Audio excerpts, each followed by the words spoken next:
Capítulo 1. La carta. La nieve caía en espirales lentas y perezosas, asentándose sobre el pavimento en una capa delgada y aún intacta.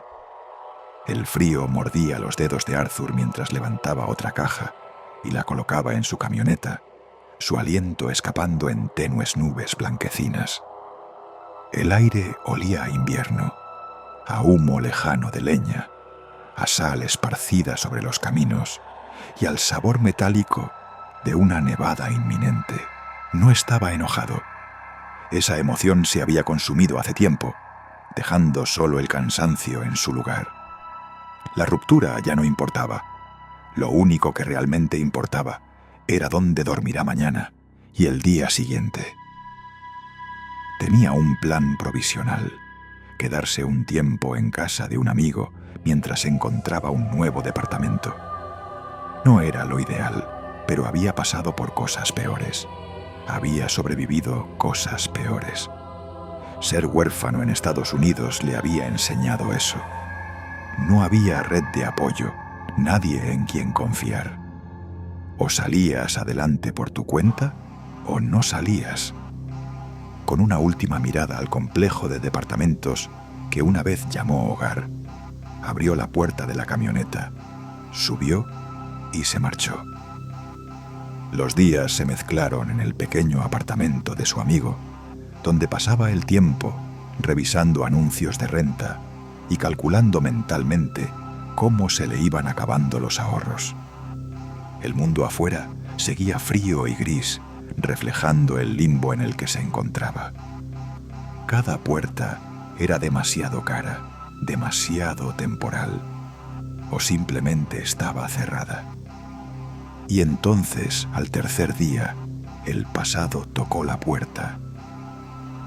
Arthur volteó al escuchar pasos en el pasillo.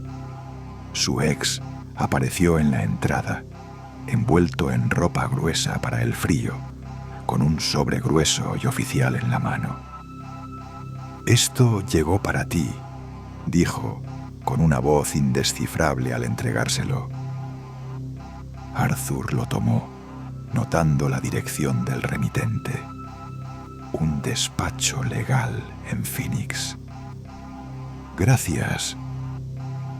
El silencio que siguió fue tenso. Su ex asintió brevemente y se marchó, desapareciendo en el viento helado. Arthur se sentó y abrió el sobre. De adentro emergió una carta impresa en papel grueso, con un sello elegante de estilo antiguo. Frunció el ceño mientras leía. «Nos comunicamos con usted tras una reciente investigación sobre la herencia del difunto Esquivel. Nuestros registros indican que usted, Arthur, es el último pariente con derecho legal a la herencia. Favor de presentarse en nuestras oficinas en Phoenix a la brevedad para confirmar su identidad y discutir los detalles del testamento». Volvió a leer la carta, su pulso lento y pesado. Herencia, familia. Arthur no tenía familia, al menos no una que él recordara. Su infancia había sido solo un archivo más en el sistema, una serie de hogares temporales y rostros fáciles de olvidar.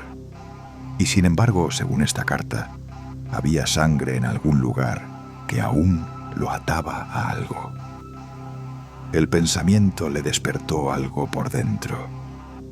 No esperanza ni miedo exactamente, pero algo. Por primera vez en semanas, sintió que tenía una dirección. Decidió irse incluso antes de terminar de empacar. Tenía vacaciones pendientes en el trabajo y hacía años que no las tomaba. La incertidumbre no importaba. La necesidad de saber era más fuerte que todo. Estaba detrás del volante al anochecer, los faros abriéndose paso por la oscuridad congelada. Lo que le esperaba al frente era Phoenix y los fantasmas de un pasado que nunca supo que tenía. Capítulo 2. El despacho de abogados. El sol de Arizona caía con un calor implacable, en marcado contraste con el frío que Arthur había dejado atrás. El aire era seco, cargado con el olor del pavimento caliente y gasolina lejana, y el brillo abrasador lo obligaba a entrecerrar los ojos, mientras estacionaba frente a Barrera y Solís, abogados.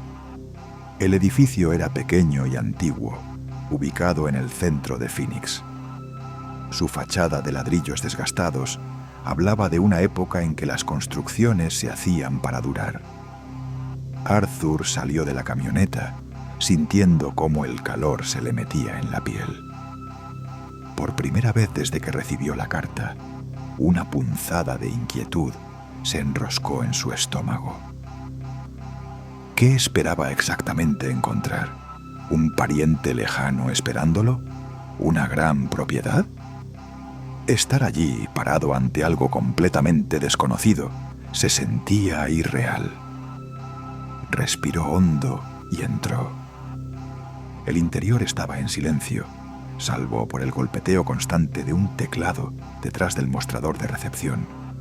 El aire olía a papel y a algo levemente metálico, como tinta antigua. Una mujer de mirada aguda, de unos 40 años, levantó la vista de su computadora. ¿Arthur?, preguntó, como si ya supiera la respuesta. Arthur asintió. «Por aquí, por favor». Lo condujo por un pasillo corto, pasando junto a certificados enmarcados y fotografías sepia, hasta una oficina tenuemente iluminada, con estanterías repletas de libros. En el centro, un escritorio de madera maciza. Detrás de él, una mujer, su abogada, presumiblemente, lo esperaba de pie. Se levantó al verlo y le ofreció un apretón de manos firme. «Señor Collins, soy Valeria Solís. Tome asiento, por favor». Arthur se sentó. La silla era rígida, del tipo que estaba hecha para reuniones formales, no para comodidad. Valeria no perdió el tiempo. Tomó una pila de documentos que tenía a un lado. Primero, déjeme decirle que esta situación es bastante particular. Empezó con una mirada medida. La propiedad en cuestión es un rancho en Sonora, México, que ha pasado de generación en generación en su familia. Nuestro despacho fue contratado recientemente por el último ocupante conocido del rancho, quien hizo una pausa. Ha sido declarado oficialmente desaparecido. Arthur sintió cómo se le tensaban los dedos contra el reposabrazos. ¿Desaparecido? Valeria asintió. Legalmente, se le presume muerto. Sin embargo, durante la preparación para la venta del inmueble, nuestro cliente encontró documentos que indicaban la existencia de un heredero. Usted. Fue entonces cuando nos contrataron para localizarlo.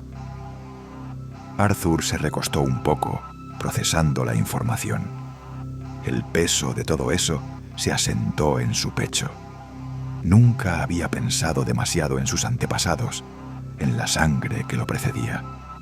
Pero ahora había pruebas de que existieron, que vivieron y murieron en esa tierra, su tierra. Valeria deslizó los documentos hacia él. Una escritura, el traspaso oficial de la herencia y algo más. El papel era grueso, antiguo.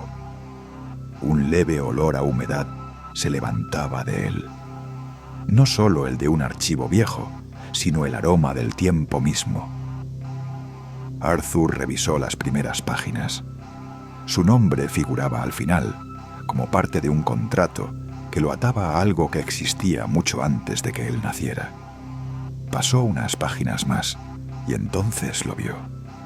Un sello de cera estampado sobre un texto en español elegante, de un estilo que parecía sacado de principios del siglo XX. Este documento estaba entre los papeles originales del rancho, explicó Valeria. Algunos de estos registros se remontan a la Revolución Mexicana, describiendo transferencias de propiedad. Pero aquí viene lo extraño. Arthur alzó la vista. El rancho nunca ha sido vendido. Jamás. El silencio entre ambos se volvió espeso. Arthur miró de nuevo el documento, con su caligrafía antigua y el sello intacto. Esa tierra nunca había cambiado de manos. No por dinero ni por ley, solo por sangre. Una inquietud sorda comenzó a agitarse en su pecho. Valeria entrelazó las manos sobre el escritorio. Señor Collins, a partir de ahora, el rancho le pertenece. Tiene todo el derecho de venderlo, conservarlo o hacer con él lo que guste. Pero antes de decidir, le recomiendo que lo vea con sus propios ojos. Arthur exhaló lentamente, mirando los papeles frente a él. En algún rincón de Sonora lo esperaba un rancho, y por primera vez desde que recibió aquella carta, se preguntó si ese lugar no lo había estado esperando desde mucho antes.